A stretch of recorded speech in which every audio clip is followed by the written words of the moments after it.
യോഹന്നാൻ അധ്യായം 9. അന്ധനെ സുഖപ്പെടുത്തുന്നു. അവൻ കടന്നുപോകുമ്പോൾ ജന്മനാ അന്ധനായ ഒരുവനെ കണ്ടു. ശിഷ്യന്മാർ യേശുവിനോട് ചോദിച്ചു, റബ്ബി, ഇവൻ അന്ധനായി ജനിച്ചത് ആരുടെ പാപം നിമിത്തമാണ്? ഇവൻ്റെയോ ഇവൻ്റെ മാതാപിതാക്കന്മാരുടെയോ? യേശു മറുപടി പറഞ്ഞു, ഇവൻ്റെയോ ഇവൻ്റെ മാതാപിതാക്കന്മാരുടെയോ പാപം നിമിത്തമല്ല, പ്രത്യുത ദൈവത്തിൻ്റെ പ്രവൃത്തികൾ ഇവനിൽ പ്രകടമാകേണ്ടതിനാണ്. എന്നെ അയച്ചവൻ്റെ പ്രവൃത്തികൾ പകലായിരിക്കുവോളം നാം ചെയ്യേണ്ടിയിരിക്കുന്നു. ആർക്കും ജോലി ചെയ്യാൻ കഴിയാത്ത രാത്രി വരുന്നു. ലോകത്തിലായിരിക്കുമ്പോൾ ഞാൻ ലോകത്തിൻ്റെ പ്രകാശമാണ്. ഇത് പറഞ്ഞിട്ട് അവൻ നിലത്ത് തുപ്പി. തുപ്പൽ കൊണ്ട് ചെളിയുണ്ടാക്കി അവൻ്റെ കണ്ണുകളിൽ പൂശിയിട്ട് അവനോട് പറഞ്ഞു, നീ പോയി സിലോഹ, അയക്കപ്പെട്ടവൻ എന്നർത്ഥം, കുളത്തിൽ കഴുകുക. അവൻ പോയി കഴുകി കാഴ്ചയുള്ളവനായി തിരിച്ചു വന്നു. അയൽക്കാരും അവനെ മുമ്പ് യാചകനായി കണ്ടിട്ടുള്ളവരും പറഞ്ഞു, ഇവൻ തന്നെയല്ലേ അവിടെ ഇരുന്ന് ഭിക്ഷ യാചിച്ചിരുന്നവൻ? ചിലർ പറഞ്ഞു, ഇവൻ തന്നെ. മറ്റു ചിലർ പറഞ്ഞു, അല്ല, ഇവൻ അവനെപ്പോലെ ഇരിക്കുന്നു എന്നേയുള്ളൂ. എന്നാൽ അവൻ പറഞ്ഞു, ഞാൻ തന്നെ. അപ്പോൾ അവർ അവനോട് ചോദിച്ചു, എങ്ങനെയാണ് നിന്റെ കണ്ണുകൾ തുറക്കപ്പെട്ടത്?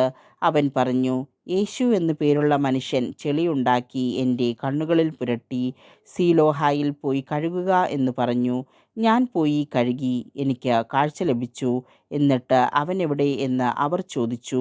എനിക്കറിഞ്ഞുകൂടാ എന്ന് അവൻ മറുപടി പറഞ്ഞു. മുമ്പ് അന്ധനായിരുന്ന അവനെ അവർ ഫരിസേയരുടെ അടുത്ത് കൊണ്ടുചെന്നു.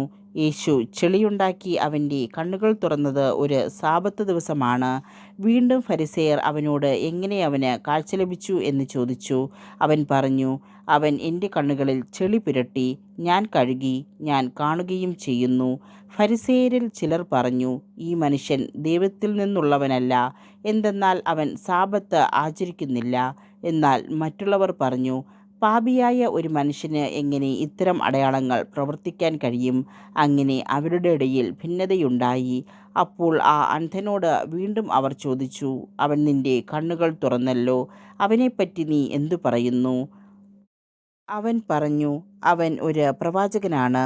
അവൻ അന്ധനായിരുന്നെന്നും കാഴ്ച ലഭിച്ചെന്നും കാഴ്ച ലഭിച്ചവൻ്റെ മാതാപിതാക്കന്മാരെ വിളിച്ച് ചോദിക്കുവോളം യഹൂദർ വിശ്വസിച്ചില്ല. അവർ ചോദിച്ചു, അന്ധനായി ജനിച്ചു എന്ന് നിങ്ങൾ പറയുന്ന നിങ്ങളുടെ മകൻ ഇവനാണോ? ആണെങ്കിൽ എങ്ങനെയാണ് അവനിപ്പോൾ കാണുന്നത്? അവൻ്റെ മാതാപിതാക്കന്മാർ പറഞ്ഞു, അവൻ ഞങ്ങളുടെ മകനാണെന്നും അവൻ അന്ധനായി ജനിച്ചു എന്നും ഞങ്ങൾക്കറിയാം. എന്നാൽ ഇപ്പോൾ അവൻ എങ്ങനെ കാണുന്നു എന്നും അവൻ്റെ കണ്ണുകൾ ആര് തുറന്നു എന്നും ഞങ്ങൾക്കറിഞ്ഞുകൂടാ. അത് അവനോട് തന്നെ ചോദിക്കുവിൻ. അവന് പ്രായമായല്ലോ. തന്നെക്കുറിച്ച് അവൻ തന്നെ പറയും. അവൻ്റെ മാതാപിതാക്കന്മാർ ഇങ്ങനെ പറഞ്ഞത് യഹൂദരെ ഭയന്നിട്ടാണ്. കാരണം യേശുവിനെ ക്രിസ്തു എന്ന് ആരെങ്കിലും പരസ്യമായി ഏറ്റുപറഞ്ഞാൽ അവനെ സിനഗോഗിൽ നിന്ന് പുറത്താക്കണമെന്ന് യഹൂദർ തീരുമാനിച്ചിരുന്നു. അതുകൊണ്ടാണ് അവൻ്റെ മാതാപിതാക്കന്മാർ അവന് പ്രായമായല്ലോ, അവനോട് തന്നെ ചോദിക്കുവിൻ എന്ന് പറഞ്ഞത്.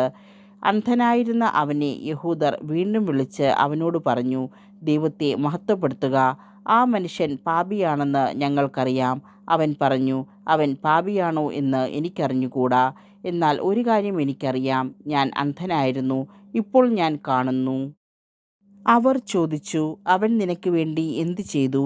എങ്ങനെയാണ് അവൻ നിന്റെ കണ്ണുകൾ തുറന്നത്?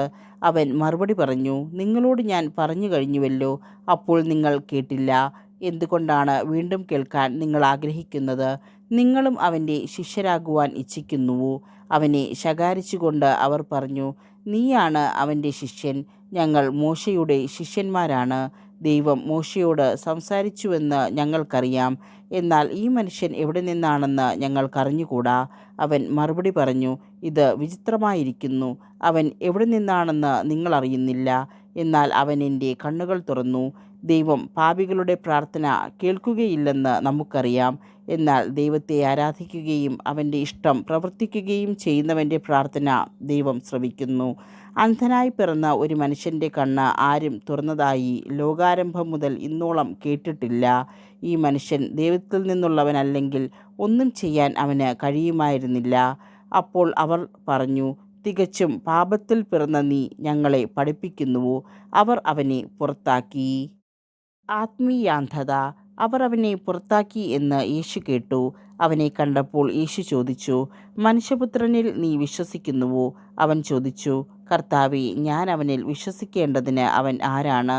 യേശു പറഞ്ഞു, നീ അവനെ കണ്ടു കഴിഞ്ഞു. നിന്നോട് സംസാരിക്കുന്നവൻ തന്നെയാണ് അവൻ. കർത്താവേ, ഞാൻ വിശ്വസിക്കുന്നു എന്ന് പറഞ്ഞുകൊണ്ട് അവൻ യേശുവിനെ പ്രണമിച്ചു. യേശു പറഞ്ഞു, കാഴ്ചയില്ലാത്തവർ കാണുകയും കാഴ്ചയുള്ളവർ അന്ധരായിത്തീരുകയും ചെയ്യേണ്ടതിന് ന്യായവിധിക്കായിട്ടാണ് ഞാൻ ഈ ലോകത്തിലേക്ക് വന്നത്. അവൻ്റെ അടുത്തുണ്ടായിരുന്ന ഏതാനും ഫരിസേയർ ഇത് കേട്ട് അവനോട് ചോദിച്ചു, അപ്പോൾ ഞങ്ങളും അന്ധരാണോ? യേശു അവരോട് പറഞ്ഞു, അന്ധരായിരുന്നെങ്കിൽ നിങ്ങൾക്ക് പാപം ഉണ്ടാകുമായിരുന്നില്ല. എന്നാൽ ഞങ്ങൾ കാണുന്നു എന്ന് നിങ്ങൾ പറയുന്നു, അതുകൊണ്ട് നിങ്ങളിൽ പാപം നിലനിൽക്കുന്നു.